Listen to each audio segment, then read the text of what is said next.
Krishna is historic and not mere imagination, as there is great evidence to withstand the claim that the land of Bharat and neighbors were very much aware of someone who lived by the name Vasudeva Krishna with grand heroic deeds. So let's trace the Vasudeva Krishna from sources before the birth of Christianity and Islam. One of the earliest literary records that speak about Vasudeva as one of the far god heroes of Vishnu comes from Ashtadhyayi of Panini, who lived in Gandhara in the 7th century BC. Vasudeva appears as deity in Panini's writings in concurrence with Arjun. He explains Arjun as Vasudeva for being a devotee of Vasudeva. On the other hand, one of the oldest texts, apart from Mahabharata, to speak about Krishna Devaki Putra as a student of sage Ghora Agni Rasa is Chandogya Upanishad, whose dating in academic discourse goes as old as 9th century BC. Let me throw some light on archaeological and foreign accounts for the observance of Vasudeva as a historical personality. Heliodorus pillar was erected around 113 BC in Besnagar by Heliodorus, an ambassador of the Indo-Greek king Antiochus. There lies an inscription on the pillar that venerates Vasudeva as the supreme deity and goes on to state that it was constructed by the Bhagavad Heliodorus. This would take us to believe that the word of Mahabharata had reached Greece long back. Then we have the Hathiwada Goshundik inscriptions from Rajasthan, which were found in 3 different spots of same vicinity, going as old as 2nd century BC, talking of Krishna, Balram and construction of Mandir. Scholars agree that they were displaced because the Islamic invader Akbar had brought facilities built by breaking the old structures while he camped here during siege of Chittorgarh. Then we have the coin of Agathicles of Bactria, dated to 180 BC, showing Vasudeva Krishna with attributes of the conch and the Sudarshan Chakra wheel on one side, while Balram holding Gada and plough on the other. Then there are evidences from Chillers, a northwestern region from Pakistan. It's an imagery showing Balram and dated to 1st century AD. This imagery has been identified as such based on the attributes reflected on the Kharosthi script inscription that has been deciphered as Ram or Krishna. One very interesting evidence that I came across is the Morawell inscriptions, which is in Sanskrit, found in the village of Mora at around 11 kilometers from Mathura, dated to 15 AD. I mentioned about Greeks having the knowledge of Mahabharata and Shri Krishna. There is one very interesting anecdote from 4th century BC. Megasthenes, a Greek ethnographer, was an ambassador of Seleucus to the court of Chandragupta Maurya. In his book Indica, he referred to Heracles. As of now, we do not have the direct text written by him, but it survives through the works of Arrian, Diodorus and Strabo. They clearly state, building upon the works of Megasthenes, about the Surasena tribe of India, who worshipped Heracles. There were 2 major cities named Mithora and Clesobora, with navigable river named Jubaris. Indologist Edwin Bryant, known for his works on Krishna, states that there is little doubt that Surasena refers to Shurasen, a branch of the Yadu dynasty to which Krishna belonged. He also explains that the word Heracles is likely a Greek phonetic equivalent of Hare Krishna, as is Mithora of Mathura, Clesobora of Krishnapura, and Jubaris of Jamuna. There are records which state that when Alexander launched his campaign in northwestern Indian subcontinent, his people recalled that soldiers of Raja Porus were carrying an image of Heracles, which directly means that the army of Raja Porus were carrying the image of Lord Krishna during war. The idea of Krishna being mythological was first advanced by the Christian missionaries, as this was in sync with Christianity's worldview that the world itself came into existence only 4,000 years before the birth of Jesus. The Mahabharata verses from 1640 to 41 describe the flooding of Dwarka due to the curse of Queen Gandhari. Arjun watched the Arabian Sea branch its barriers and rush into Dwarka as he was escorting the subjects of Dwarka to safety. The Harivamsa talks about Dwarka being built on submerged land and released into the ocean. In the late 1970s into the 1980s, Indian archaeologists, the modern archaeological excavations, both underwater and over land, has revealed numerous pottery, artifacts, relics, and monuments indicating the ruins of an ancient city. Further, the veteran archaeologist Dr. S.R. Rao, in his book The Lost City of Dwarka, published in 1999, writes about his undersea finds. The discovery is an important landmark in the history of India. It has set to rest the doubts expressed by historians about the historicity of Mahabharata and the very existence of Dwarka city. Now let's see what's written in our scriptures, which directly indicate that Krishna was not just a human, he was the supreme God himself.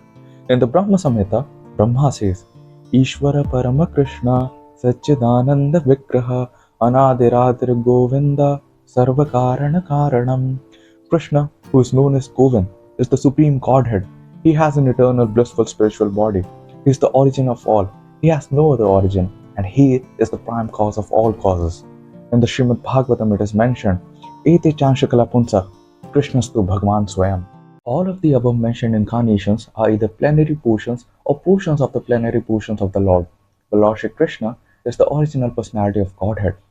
These verses clearly indicate that even Vishnu is an incarnation of Lord Shri Krishna.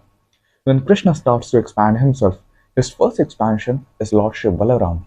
From Lord Balaram comes Mahavishnu, then Garbhodakshay Vishnu, and then Shirodakshay Vishnu. As per the Shastras, Krishna is known to be the supreme enjoyer, so he expands himself into different forms to look after the process of creation, protection, and annihilation of infinite numbers of universes. Yes, infinite number of universes. Now the modern science has discovered the fact about the theory of multiverse.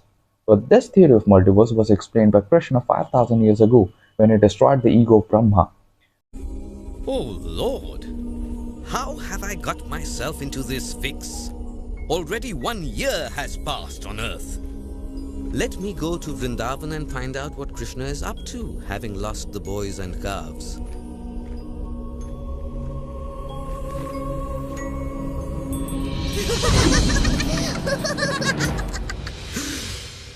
How can this be? The cowherd boys are asleep in the clouds, and the calves hidden away in the happy dreamland. How can they all be here, playing with Krishna?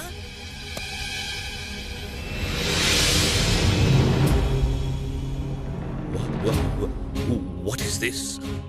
And how is my Lord Vishnu here? I am Brahma. Who are all these Brahmas? What is going on? Oh Lord, what is going on?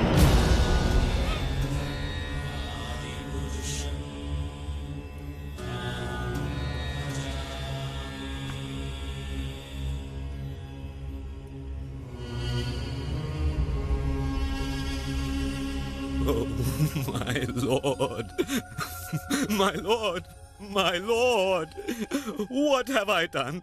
What have I done? Forgive me, my dear Lord. Chaturmukha Brahma, I am here to answer your prayer as I had promised. Alas, even such a powerful person as yourself has fallen into illusion and forgotten the absolute truth. I know you are my devotee and have no envy in your heart for me. So, I have made this elaborate arrangement to teach you the entire truth. Behold, I have summoned Brahmas of different universes so you may understand the complete truth about yourself. Of the thousands of universes, you are in charge of just one. There are bigger universes than yours, and Brahmas more powerful than yourself. Things are much bigger and more complex than you can possibly imagine. My Lord, I am an insignificant glowworm before you, whose brilliance is more than 1,000 suns. But how is it that your simple friends of Vrindavan are not bewildered by your great feats? They just adore you as their darling boy. Their love is pure and intense, Brahma. Whatever I do, however small or big, they simply love me. I cannot be understood simply by Vedic knowledge or yogic meditation. I can be understood only by love and devotion. O Krishna, origin of all Vishnus, O Master, please forgive my grave offense. You have mercifully revealed yourself to me, and I am eternally grateful to you. May I always remember and cherish you in this beautiful boyish form, playing with your friends and calves, and remember what a big fool I have been. There are various verses in the Bhagavad Gita where Krishna directly says that he is the Supreme Personality of Godhead, such as Matta Parataram Nanyamte Kinchidasti Dhananjaya Mai Sarvamidam Pruttam Sutre Maniganaiva. There's no one equal to me. There's no one or nothing higher than myself. I'm the one and I'm the all. I'm everywhere. I'm in everything and everyone because everyone is in me. O Arjun, everything rests in me as beads strung on a thread. Here Krishna says that he resides in everything, and that's the reason why people who believe in Sanatan Dharma follow the concept of Vasudevam Kutumbakam. Vasudevam Kutumbakam preaches about universal brotherhood, and so when one sees Krishna in every being, he naturally tries not to harm any being by any means, be it verbally or physically, and instead pays respect and tries to do the Seva Dharma by keeping in mind that the one whom he is serving is not just an animal or human, he is Krishna himself, the Supreme Personality of Godhead. Then there are other verses in the Bhagavad Gita where Krishna says, Sarva dharman parityajya mam ekam sharanam vraja aham tvam sarva papebhyo mukshishami ma shuja. Abandon all kinds of dharmas and simply surrender unto me alone. I shall liberate you from all kinds of sinful reactions. Do not fear. No human can assure you that he is going to free you from all kinds of sinful reactions other than the Supreme Personality of Godhead. And here, Krishna directly says that you just need to surrender yourself to him and he will take care of everything. Do not fear. Though Krishna resides as super soul in the heart of every sentient being, let's forget the idea peddled in the 19th century that he was a mere mythological figure. The modern holistic, multidisciplinary, and multidimensional approaches to history, as against the colonial Marxist trend, has put historical Krishna on rather solid footings. It is high time we unforget the existence of Krishna who roamed around Bharat millennia ago. Like the video, share this video as much as you can, and do not forget to subscribe to my channel. Hare Krishna.